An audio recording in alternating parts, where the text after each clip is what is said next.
Hello, welcome back to the Barrett channel today, where I tell you exactly how it is. Okay, so I'm in a pretty good mood today, actually. I don't know why, it's just one of those days. I've woken up and it's a good day. It's hang weather outside. I'm sure that's got something to do with it, because it has been pretty miserable these past couple of weeks. And I'm just trying to find where I want to start, where I want to go with this video. Holy smokes, a lot is going on in the world at the moment, as you are probably aware, unless you've been living under a rock. You know, you got coronavirus, that's enough on its own. You got the economies of the different countries, you got the Hong Kong situation, and now you've got the situation in America unfolding, and it's just the perfect storm at the moment. It is the perfect storm for all of this craziness to manifest, and it is incredibly interesting from a psychological perspective to see how it's unfolding. I made a video a little while ago, a couple of months ago now, on the main channel that I run with my dad, and I will put a card up at the top of the screen here. It's about a few lessons that I've learned since I started my travels. So after being a year in China, I've learned a few things along the way. You know, people say travel is an experience in itself, and it's just, I don't think there's a truer statement that's ever been spoken. Like, my perspective has shifted. I feel like a totally new person, and in the best way possible, since I've come here. And one of those reasons I'm going to be diving into a little bit more right now. I'm just going to walk somewhere that's a little bit quieter. That one that I'm going to be diving into a little bit is being manipulated by the media. Oh my god. I would have never known this or even given it any thought before I came here. I've never thought about that. When up until 21 years old, I've never ever thought about that you could be manipulated by the media. And obviously that comes with naivety. I'm young, I've got that to learn in the future, but I've now got a really different way of looking at things online that I've developed, and I am currently still developing since a year ago, and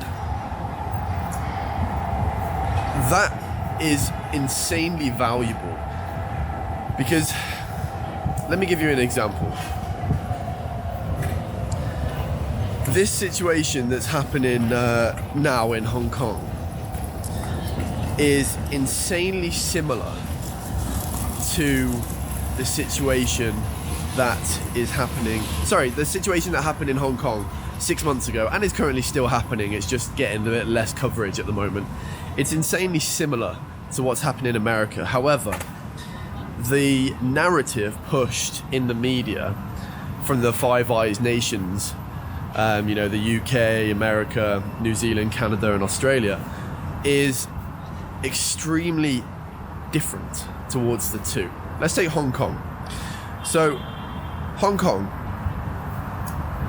when those protests started, what started it was because of an extradition bill that was trying to be passed in Hong Kong that would allow people to be extradited back to mainland to be prosecuted.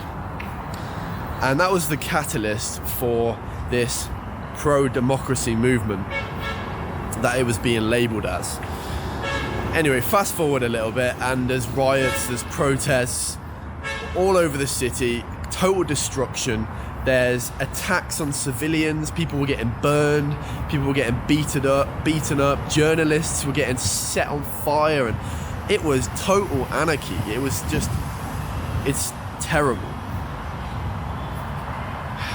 And what was this portrayed as on Western media? If any of you are watching, who are, you know, from the UK, from these Five Eyes nations, you've probably seen this labelled as brave freedom fighters. And yes, pro-democracy, they want to fight for liberty and, you know, all this nonsense.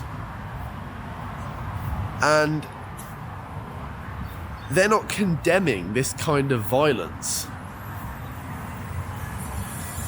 It's unbelievable. It's really unbelievable, because now what you're seeing in America was sparked by the death of George Floyd, which was absolutely horrendous.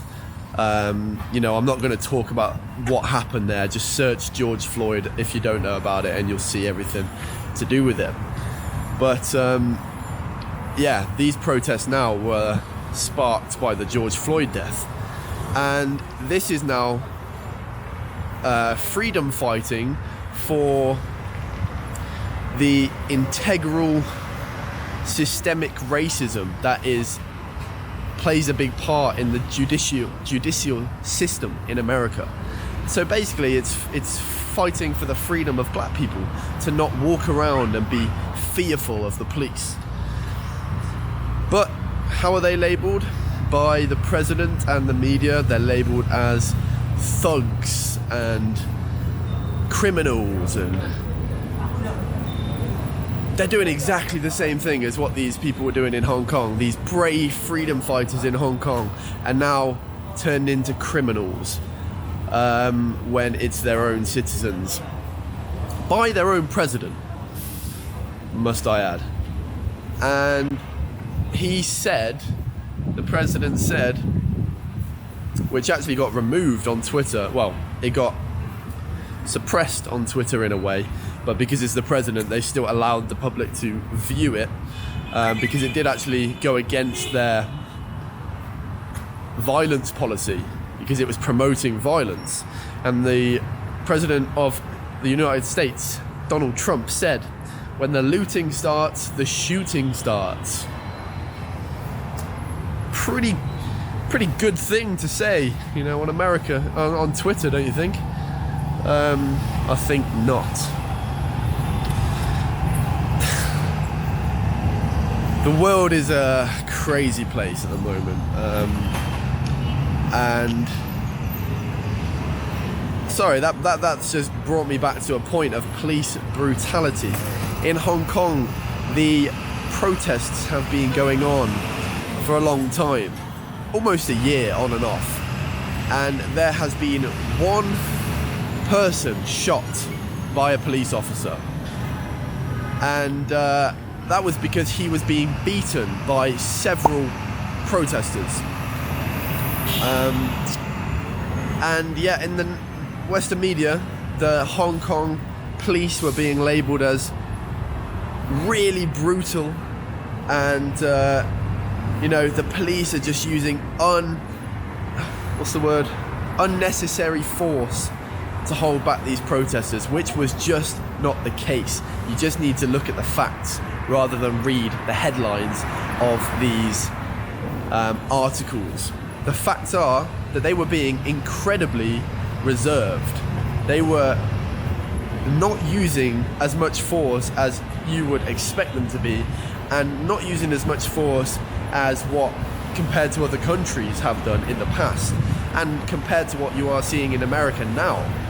Holy moly, there has been a lot more force used in America against these protesters. There's been multiple shootings. There has been, I've watched countless videos of police shoving people to the ground, arresting people who aren't even protesting. They even arrested a black man today, or last night. I just saw this video that went live a few hours ago. They arrested a black man for peacefully protesting. Peacefully protesting. He was knelt on the ground, just shouting, and he had lots of people were placing their hand on his back because he was saying great things, and he wasn't rioting, he wasn't being violent or anything, and the police arrested him. What message does that send out?